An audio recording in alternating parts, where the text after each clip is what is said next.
Welcome to a New Beginning podcast. I'm your host, Maureen Doyle. I'm a certified life coach, author, and coffee enthusiast. Did you know that at any moment you can create a new beginning in your health, relationships, career, or mindset? Each week, I will share simple strategies to transform your life and create new beginnings. Ready to start yours? Let's dive in.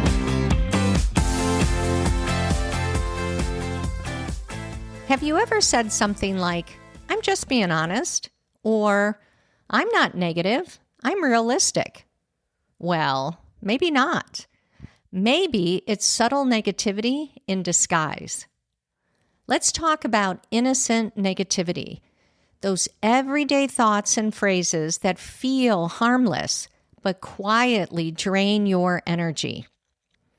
No one likes to think of themselves as a negative person. Most of us would say, "I'm not negative at all." But subtle negativity can sneak into our thoughts and our words without us realizing it. It sounds something like this. "That won't work. It's too hard. I'm so tired. It's a mess. She's so annoying. I should have," fill in the blank. It all seems small, but these thoughts create unnecessary heaviness in our lives.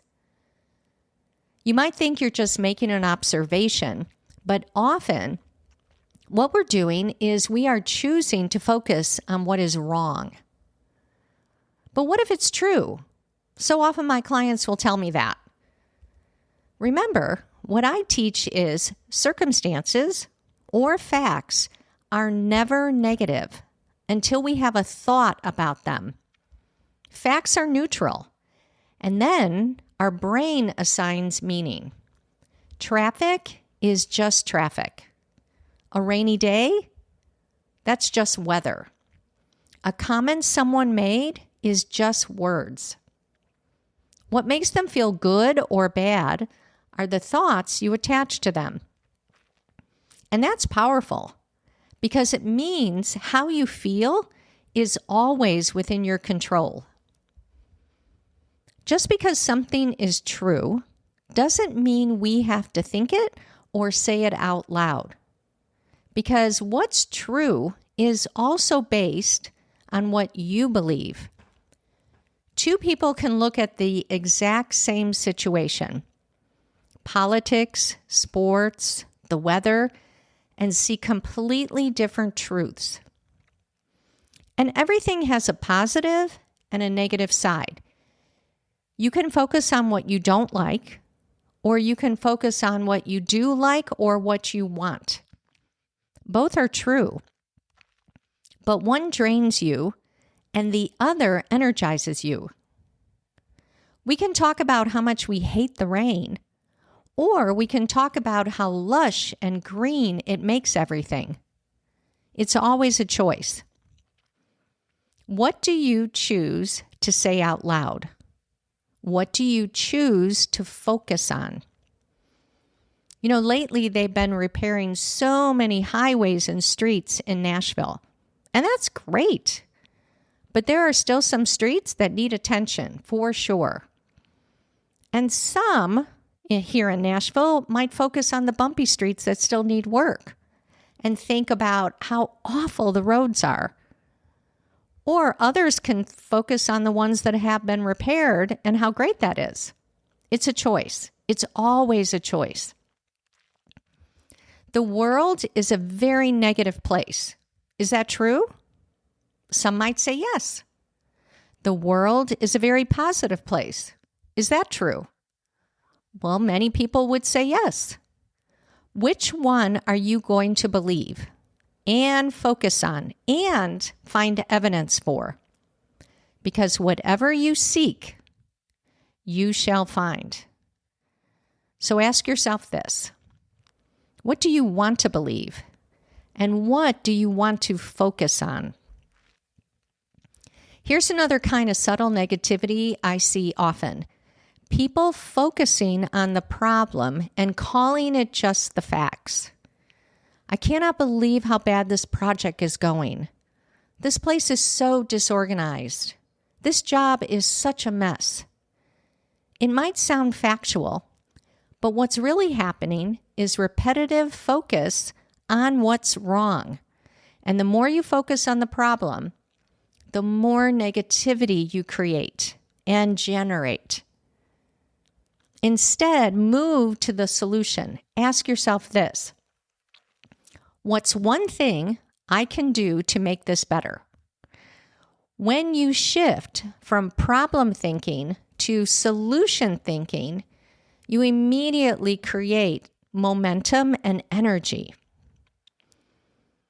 Negativity doesn't feel good. Even subtle negativity feels heavy.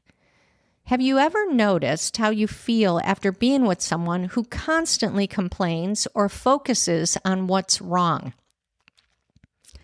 Now, think about how you feel after being with someone who sees the good in things. Do you feel lighter? That's because negativity, even when it's quiet, pulls your energy down. Let's say you're at work and you catch yourself thinking, this job is exhausting. Instead, you might change it to, this job is really challenging and I'm learning how to manage it better each day. Or you're stuck in traffic and you could think, this traffic is awful.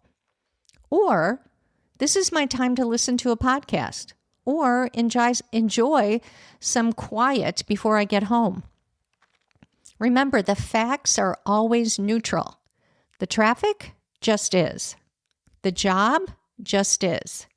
It's our thoughts that make it negative or positive. Our brain naturally scans for danger. It's wired for negativity to keep us safe. But in modern life, that often shows up as stress or as worry or complaining. So we have to train our brain to look for the good. When you start scanning for the positive, I promise you, you will find it everywhere. You'll find it with people, you'll find it during your day, you will find it in your life. So this week, I have something for you to focus on. Number 1, notice. Notice the subtle negativity, not only in yourself, but start to notice it in others. Because when you start to see it in others, it might be helpful for you to notice it in yourself. Number 2, pause before you speak and ask yourself this: is this necessary? Is it helpful for me to say this out loud? And number 3, flip it. Find one positive reframe. Here's an example. It's raining again. And again, you can think, that's why it's so beautiful and green here. I use that reframe often when I lived in the Pacific Northwest. How about this one? I'm so busy. The reframe is, I have a full life. And isn't that a beautiful thing? Negativity is easy. And positivity, that's intentional. What you focus on expands. So choose wisely. When you change your focus, you will change how you feel. You can't change what you're unaware of. So start by noticing. Then choose. Because what you look for, you will find. And when you start scanning for the positive, you'll start feeling better and you'll start feeling lighter and more energized. Have a wonderful week, and I will talk to you next week. If you enjoyed this podcast, check out my free workbook, 6 Secrets to Getting Anything That You Want. Head over to maureen-doyle.com/6secretsguide to pick up your free copy today.